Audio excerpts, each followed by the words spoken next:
Olá, muito bom dia para você, 10 horas em ponto. Seja muito bem-vindo ao Redação Hit, edição manhã. Nós chegamos ao vivo com as principais notícias. Eu sou Tabata Porte, peço licença e te convido a estarmos juntos nesta manhã, vendo o que é notícia do Brasil e do mundo, análise também de especialistas. Vamos juntos. Olha, a seleção brasileira encerra hoje a sua preparação para a grande estreia na Copa do Mundo. Quem traz as informações agora direto do nosso estúdio, eu convido para entrar conosco aqui neste assunto, é o Gabriel Santos, o nosso repórter. Gabriel, muito bom dia para você. Bom dia, Tabata, para você e a todos que estão nos assistindo. Em último dia de treinamento, a seleção brasileira realizou seus últimos ajustes. Nos últimos dias, Paquetá treinou entre a equipe titular, o Ancelotti ainda não tinha fechado 100% a equipe titular, então Paquetá é um dos nomes que pode aparecer como o principal nome do meio-campo, já que ele gostou muito dos últimos amistosos, principalmente a liga que ele deu junto com o Bruno Guimarães, que é para dar uma dinâmica a mais no meio de campo. Então, ele junto com o Danilo e o lateral Alexandro, que vai ser a dupla de lateral, ele também pode ser os laterais fechados já para essa grande estreia, já que a volta dos dois zagueiros, Gabriel Magalhães e também do Marquinhos, para fechar a linha defensiva. Bom, a expectativa está a mil, né? Todo mundo, é claro que a Copa do Mundo começou ontem, mas de fato para nós brasileiros a Copa começa mesmo amanhã no jogo de estreia do Brasil. E até o momento o Neymar é o único desfalque, né? Exatamente, ele é o único desfalque 100%, ele já não joga, pouco provável vai ser relacionado para a partida de amanhã, porém ele ainda segue fazendo um tratamento na panturrilha direita. Ele que ainda está lesionado, a expectativa era que ele pudesse voltar a atuar com bola já nessa semana, não conseguiu a sua recuperação, então a tendência é que ele volte somente no segundo jogo contra o Haiti, que é na próxima semana. Olha, a gente vai deixar o nosso bate-papo agora ainda mais interessante, porque nós estamos, neste momento, conectados ao vivo com o comentarista esportivo Gutierre Sanches. Ele já está conosco. Gutierre, bom dia para você, seja muito bem-vindo. Muito obrigada por aceitar falar conosco. Bom dia Tabata, bom dia Gabriel, bom dia a todo mundo ligado conosco. Vamos falar, dessa estreia, todo mundo muito ansioso para ver como o Brasil vai conseguir arrancar e é sempre importante uma arrancada positiva numa Copa do Mundo. Olha, qual que é a principal dúvida neste momento para a nossa seleção, Gutierre? Eu diria, Tabata, que na cabeça do técnico, do Ancelotti, talvez ele já não as tenha mais, mas para nós não teve tanto padrão, assim, a gente está ouvindo o Gabriel falar, sobre a possibilidade do Paquetá, e essa é a possibilidade maior mesmo. Ele opta mais pelos dois laterais mais experientes que já jogaram Copa do Mundo, caso do Danilo, caso do Alexandro, mas a principal dúvida eu vejo no ataque. O Brasil tem muitas opções, não só de nomes, mas também de características. Eu, por exemplo, defendo que o Endrick seja o titular no comando de ataque da seleção brasileira. Me parece que o Ancelotti vai optar pelo Matheus Cunha, que é um bom jogador, mas nem nessa posição tem atuado na Inglaterra. Acho que o Ancelotti não tem dúvidas, mas eu, sinceramente, iria com o Endrick, talvez sem o Paquetá, mas com o Luiz Henrique à frente. Mas ele em si, acho que já não tem mais tantas dúvidas assim, pelo menos para a estreia, A história da Copa do Mundo mostra isso, que normalmente os campeões modificam seus times ao longo da competição. Gutierre, nós estamos aqui ao vivo também com o nosso repórter Gabriel para conversar um pouquinho conosco sobre, conversar contigo também, fazer algumas perguntas para saber a sua análise com relação aos jogos de ontem. O que a gente tem de destaque, Gabriel, que a gente pode trazer aqui também a análise do Gutierre? Bom, o destaque de ontem foram as primeiras partidas, o México ganhou, a Coreia também ganhou, então a gente pode imaginar já que não vai ter jogo fácil, porque muita gente já colocava, a maioria não colocava a Coreia como um grande nome, e fez um bom jogo, até me surpreendeu, um jogo bastante movimentado entre as duas equipes. E eu queria saber, Gutierre, se tem alguma seleção que, tirando essas grandes, a França, o Brasil, Portugal, agora que está chegando muito, se tem alguma, na sua opinião, que pode surpreender ainda mais essa competição e pode ir longe, como o Marrocos foi em 2022 também?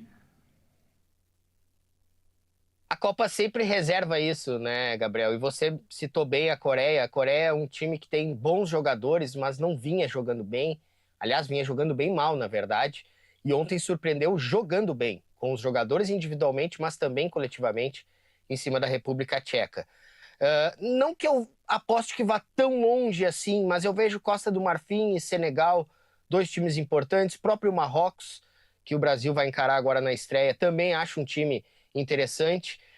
Tem, por exemplo, times aqui do nosso continente que são sempre respeitáveis, e acho que um deles entrou nesse clube dos respeitáveis, e eu considero assim o Equador, mas tem a Colômbia, tem o Uruguai.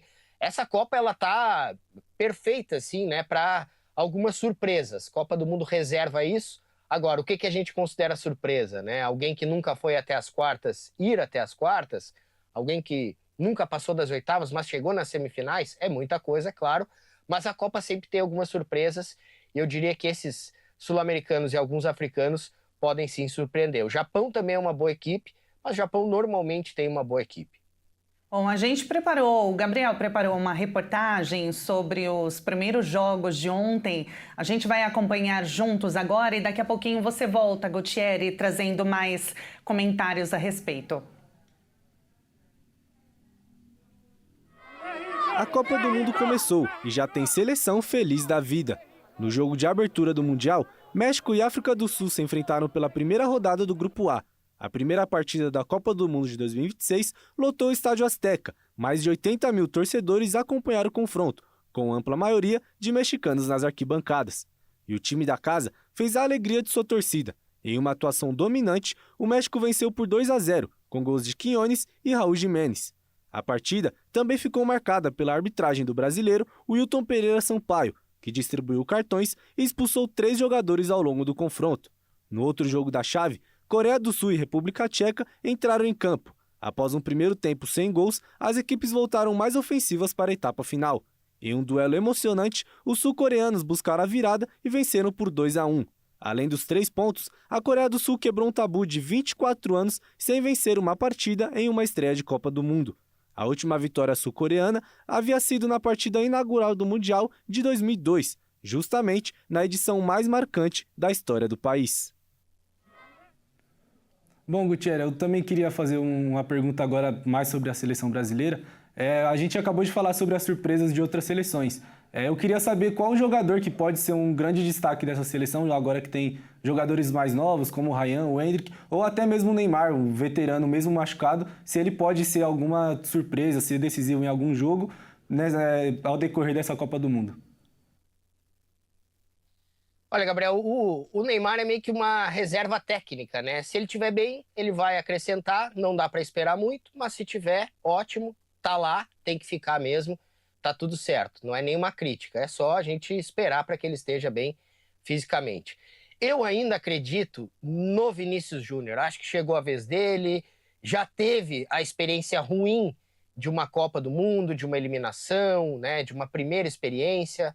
Agora está indo para essa, já com uma outra até ideia que nós temos dele, né? Já é um jogador que foi melhor do mundo, que conquistou títulos importantes pelo Real Madrid. Ele chega com outro status.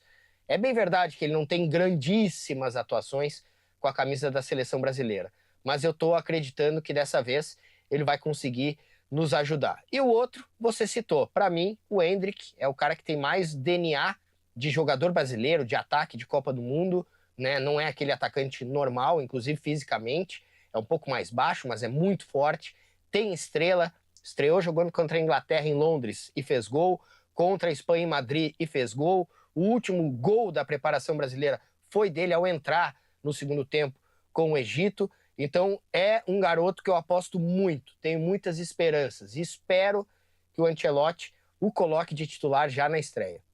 Agora, Gutierre, a gente teve uma notícia ruim, né, no mundo do esporte ontem, e depois eu quero que você faça um comentário também a respeito da morte do ex-zagueiro Brito, que morreu na quinta-feira, ontem, aos 86 anos. A informação ela foi confirmada pela família em sua página oficial nas redes sociais. que agradeceu, inclusive, as mensagens de apoio, orações também. A causa da morte ainda não foi confirmada, mas o ex-atleta estava internado há algumas semanas devido a um quadro de pneumonia. Hércules Brito Ruas fez parte da seleção brasileira campeã do mundo em 1970. Ele foi titular das 6 partidas do Brasil naquela histórica campanha do México, inclusive na final contra a Itália, vencida por 4-1 no Estádio Azteca. Ao todo, o antigo defensor disputou 40 jogos com a camisa da seleção brasileira, defendendo as cores do Brasil por 8 anos. Brito começou a carreira no Vasco da Gama, que era seu time do coração. Ele ficou por lá por 10 anos até a Copa do Mundo de 70, quando foi negociado com o Flamengo. Além de ser destacado no Botafogo e também no Corinthians. Ele atuou pelo Cruzeiro, Internacional e Atlético e foi eleito Bola de Prata pela revista Placar. Histórico, né? Vai deixar, realmente, deixa a sua marca, né, Gutierre? Ele é daqueles jogadores que ficam na história, né?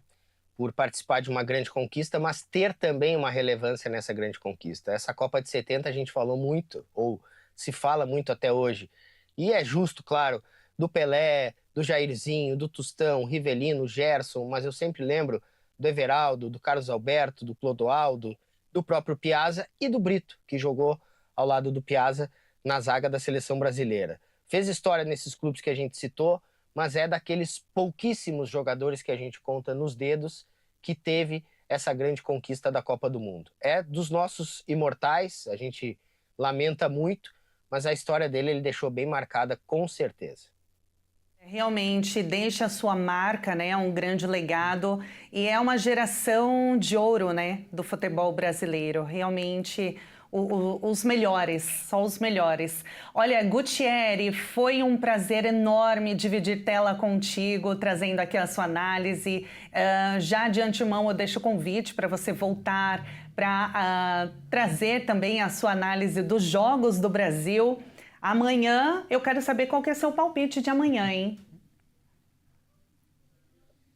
Sabe que eu tenho colocado, às vezes eu falo uma coisa na rádio, falo outra coisa no meu palpitão, mas eu vou de 2-1 para o Brasil, eu vou com um pouco mais de otimismo. Eu estava achando que ia dar um empate, o Marrocos é sim um dos adversários mais difíceis para se pegar nessa primeira fase, muito mais difícil que Haiti e Escócia, e apesar disso eu vou confiar 2-1 para o Brasil, se tudo der certo. Boa, 2-1. E você? Eu chuto 2-0. Eu vou no 2-1 também, tô com o Gutierre. Semana que vem a gente vai descobrir. Aliás, amanhã a gente vai descobrir, semana que vem a gente discute para saber quem acertou no palpite. Gutierre, olha, mais uma vez, muito obrigada, viu, pela sua participação. Foi um prazer enorme. Obrigado, Tabata, Gabriel, todo mundo que está ligado com a gente e até uma próxima. Até, muito obrigada, uma ótima sexta, um ótimo final de semana. Gabriel, muito obrigada pela participação também. Muito obrigada, Tabata, a você e a todos de casa. Bom, vamos torcer pelo nosso Brasil então amanhã. Agora a gente vai com a previsão do tempo na sua região. Sexta-feira de sol com pancadas de chuva em Macapá. Mas a temperatura sobe, máxima prevista de 29 graus e mínima de 24 graus. Em Maceió tem sol com algumas nuvens e chuva passageira, a mínima é de 23 e a máxima 27 graus. Em São Paulo, o sol aparece com muitas nuvens. A temperatura não sobe muito, mínima de 14 graus e máxima 21 graus. Já na capital gaúcha, o sol até aparece com muitas nuvens, mas há previsão de pancadas de chuva. A mínima é de 13 graus e a máxima 17 graus. Em Cuiabá tem pancadas de chuva de manhã, mas o sol aparece e esquenta. A temperatura chega a 28 graus. A mínima prevista é de 21 graus. E olha, junho é um mês dedicado ao meio ambiente. No Bioparque Pantanal, os visitantes de diferentes lugares do Brasil e de outros países também encontram uma oportunidade para conhecer melhor a biodiversidade e entender por que preservar é uma responsabilidade de todos. Aprender brincando também é uma forma de preservar. Por meio de atividades educativas e experiências interativas, essa conscientização acontece de forma prática, aproximando o público da fauna e despertando um novo olhar sobre a natureza. A educação ambiental no Bioparque Pantanal é um dos pilares, é um pilar base, né? Então, a gente consegue, através desse pilar base, associar a importância do ambiente, associar a importância da conservação, principalmente na base que são as crianças, né? Fazendo o que a gente chama de popularização da ciência.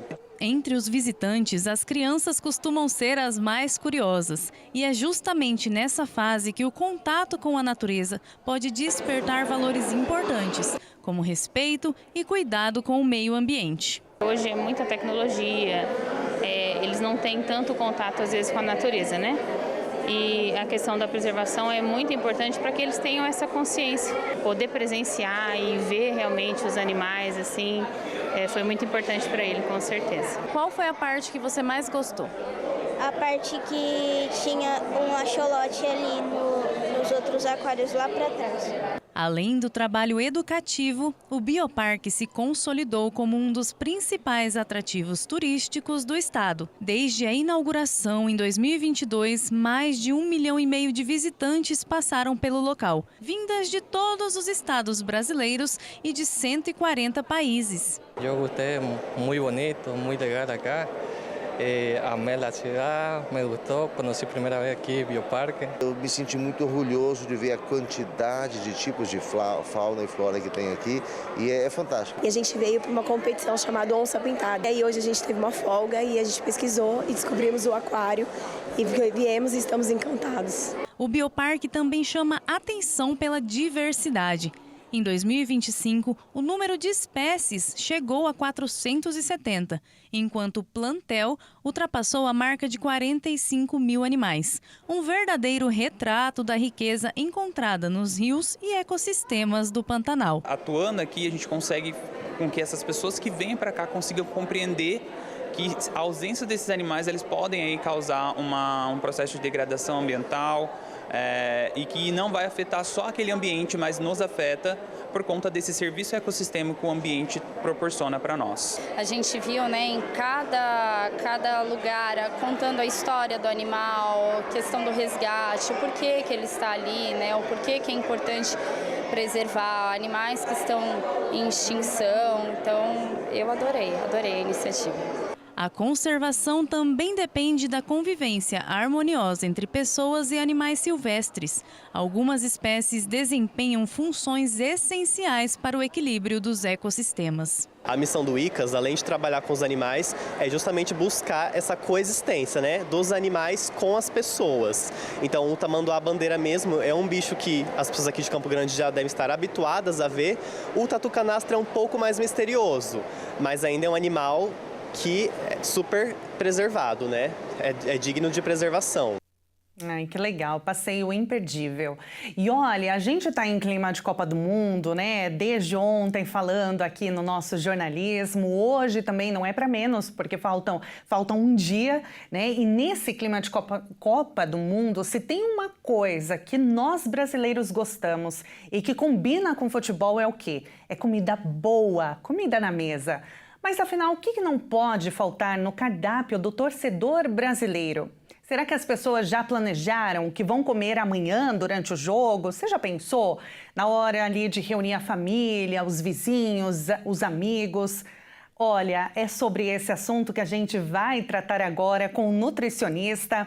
Ele é nutricionista esportivo, responsável técnico da Growth Supplements, Diogo Cirico. Diogo, muito bom dia para você, muito obrigada por aceitar falar conosco. Olá, muito bom dia a todos. É um prazer estar aqui com vocês. Diogo, olha só, amanhã, Jogo do Brasil, é o pontapé para nós realmente entrarmos aí na torcida oficialmente. E aí eu queria saber de você o que é recomendado comer, porque a gente sabe que na hora do joguinho, o amendoim, a friturinha ali, salgadinhos, é o mais fácil. De fato, é gostoso, mas é o mais fácil, mas não é nada saudável. O que a gente deve comer e o que deve evitar para a gente torcer assim da melhor forma, sem também exagerar? Muito bem, então deixa eu só colocar uma observação aqui. Nesses momentos, as pessoas não optam por aquilo que é mais fácil, mas sim por aquilo que é mais saboroso, aquilo que dá mais prazer e aquilo que ajuda a socializar, né? Então aí a gente tem que colocar dois fatos aqui, quando a gente fala sobre essa questão da comemoração da Copa do Mundo. O primeiro é que o ser humano tem uma predileção por procurar alimentos e bebidas altamente palatáveis durante confraternizações, sejam elas de qualquer tipo que sejam. E o segundo é o amor do brasileiro, a paixão pelo brasileiro, pelo futebol e a vontade de comemorar as vitórias do Brasil, né? Então, nesse clima de Copa do Mundo, é mais importante a gente preocupar-se em reduzir os danos. Porque é fato, a gente vai comer um amendoinzinho, aquele amendoim japonês, a gente vai tomar um refrigerante, a gente vai comer uma comida que seja um pouco mais palatável, saborosa, mas que ainda seja um pouco mais calórica. Se nós fizermos isso, eventualmente, uma vez só por semana, só quando tem o Jogo do Brasil, não tem problema. O problema começa quando as pessoas começam a repetir esse comportamento de procurar alimentos mais palatáveis, mais calóricos no dia a dia. Então, acho que a principal mensagem para nós torcedores nesse momento é consciência. O Jogo do Brasil é uma excelente forma de nós confraternizarmos, mas não podemos deixar de lembrar que a nossa alimentação é a nossa saúde, ou a forma que nós temos de ter saúde. Adorei, Diogo. E pensando nisso que você disse, né? Dá para comer, não é todo jogo que você vai comer amendoim, fritura e esses alimentos palatáveis, como você disse, e todo jogo da Copa do Mundo. Calma lá. Vamos com moderação, uma vez ou outra, depois vai na sua comidinha saudável ali na rotina e tá tudo certo. Nesse assunto, Diogo, eu quero trazer aqui pra gente, convidar o nosso repórter Felipe Takahashi, que está neste momento numa feira livre em São Paulo. E aí, feira livre são os alimentos saudáveis, né, que vêm ali da terra, mas ele tá bem num ponto que todo brasileiro gosta, né, Diogo? É difícil não resistir a um pastelzinho. Felipe, conta pra gente como que tá a expectativa do torcedor, se o pessoal da feira do pastel falou ali que se eles estão tendo muita demanda por conta do jogo de amanhã. Traz mais detalhes pra gente. Bom dia. Tudo bem, Tabata? Bom dia a todos os telespectadores. Eu sei que agora a gente está falando só sobre clima de Copa do Mundo, eu não consigo mais entrar para falar em outra coisa, eu já estou vivendo muito esse clima, já estou muito ansioso para a estreia do Brasil de amanhã. E pensando nessa estreia do Brasil de amanhã, eu fico pensando no que eu posso comer, né? Porque grandes eventos, assim, coisas que a gente assiste pela televisão, infelizmente assistiremos na televisão, não estaremos lá no estádio, mas eu penso que é sempre bom comer alguma coisa, petiscar alguma coisa. E pensando nisso, eu estou aqui numa feira livre, que fica aqui no Higienópolis, uma feira muito legal. Infelizmente não está com muita gente nesse momento, porque teve uma chuva agora há pouco, a gente sabe que coisas ao ar livre acaba afetando um pouco. Mas mesmo assim, eu quis dar uma olhada, perguntei para o pessoal, perguntei para alguns feirantes também o que as pessoas têm procurado. Infelizmente, as coisas mais saudáveis, por esse momento, não tem sido a escolha principal. Mas eu pensei principalmente em mim agora também, pensando no que eu gosto de comer. E sempre que eu penso em feira, eu penso sim nas verduras, nas frutas, mas tem uma coisa que não me deixa escapar, que é o pastel. Que eu gosto muito, que eu acho que é uma comida que combina muito. E pensando nisso tudo, eu gostaria de falar com uma pessoa, que é a Luciana, que trabalha aqui nessa barraquinha de pastel. Luciana agora está fazendo uma entrega nesse momento. Só de sentir o cheiro desse pastel aqui já mexe com o meu estômago. Tudo bem, Luciana? Um bom dia para você. Seja muito bem-vinda ao nosso jornal. Obrigada. Gostaria de te perguntar, primeiro, como é que está o ritmo aqui? Como está a procura, principalmente hoje, mesmo com chuva? Eu consegui ver aqui que a barraquinha do pastel é uma das mais movimentadas. Verdade. A expectativa tá boa, né? Agora, com o jogo, a gente acha que vai ter bastante saída de massa, de pastel já para amanhã. Porque é uma comida que combina muito, né? Com certeza. Rápido e fácil. É bem prático fazer, né? No intervalinho você já faz. E uma friturinha para assistir alguma coisa. Quentinho. Não é, pode não ser a coisa mais saudável, mas é uma das mais saborosas. E faz parte também, né? Não tem como ser 100% saudável, né? Faz parte. E como que tá a sua expectativa para o jogo de amanhã? Eu tô na torcida, né? Tô confiante, né? Estamos só no começo, mas vamos ver.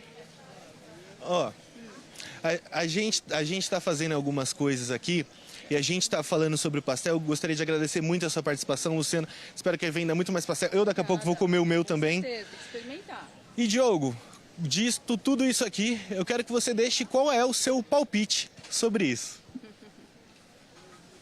O meu palpite para o jogo do Brasil é 2-1 para o Brasil. Agora, a minha dica para a galera é o seguinte: saudável é aquilo que é equilibrado. Tá tudo bem comer um pastelzinho no jogo do Brasil, desde que nos próximos dias você volte para a rotina de vida saudável. Olha, Felipe, muito obrigada, viu, pelas informações. Eu sei que choveu agora há pouco em São Paulo, a previsão, infelizmente, é realmente temperaturas baixas, chuva. Isso acaba comprometendo também, o pessoal vai deixar para fazer a feirinha depois. Agora, Diogo, então tudo bem, tá liberado o pastel, mas desde que você volte para sua rotina depois, então, pode falar.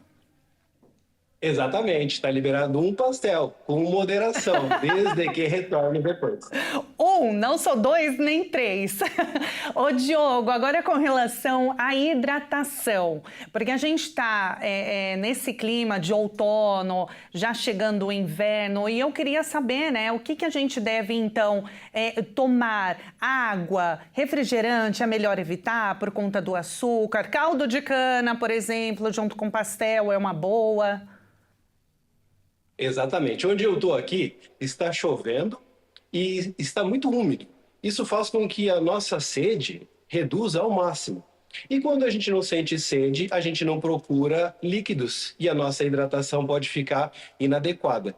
A dica seria aquela máxima que todos já conhecem: beber água mesmo sem ter sede. Mas, como isso é muito difícil, pelo menos para algumas pessoas, a dica poderia ser usar sabores naturais para acrescentar ao líquido. Por exemplo, eu posso fazer um chá de camomila, eu posso fazer um chá de erva doce, eu posso fazer uma água saborizada com limão, com laranja, com casca de abacaxi.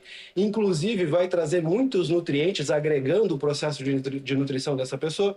Então, a dica é procurar hidratar-se com líquidos saudáveis. É lógico, os refrigerantes, os líquidos que trouxerem açúcares devem ser evitados, porque acaba que a gente consome uma grande quantidade de calorias sem perceber. Já pararam para pensar quanto a gente precisa mastigar um pão ou um carboidrato refinado? Uhum. A gente consegue beber a mesma quantidade de calorias de um pão em 2 segundos. Diogo, olha, o nosso tempo infelizmente já estourou, mas eu quero que você volte depois, tá? Para falar com a gente por mais tempo sobre esse assunto, porque tem mais jogo do Brasil ainda para rolar nessa Copa, e esperemos, então, vão ter mais cardápios aí para a gente preparar, viu? Muito obrigada, Diogo, pela participação. Obrigado também. Muito obrigada, um ótimo dia para você. Nós acabamos de ouvir o Diogo Círico, nutricionista esportivo. Gente, olha, para os jovens e pais, enfim, você que tem um jovem em casa, atenção, lembrete, o Enem, as inscrições para o Enem terminam hoje às 11h59 da noite. Então, corre lá, faz a sua inscrição para você ingressar no ensino superior. Muito obrigada pela sua companhia nesta manhã. A gente se vê logo mais à tarde, às 2h30 em ponto, no Redação Hit Tarde. Tchau, tchau.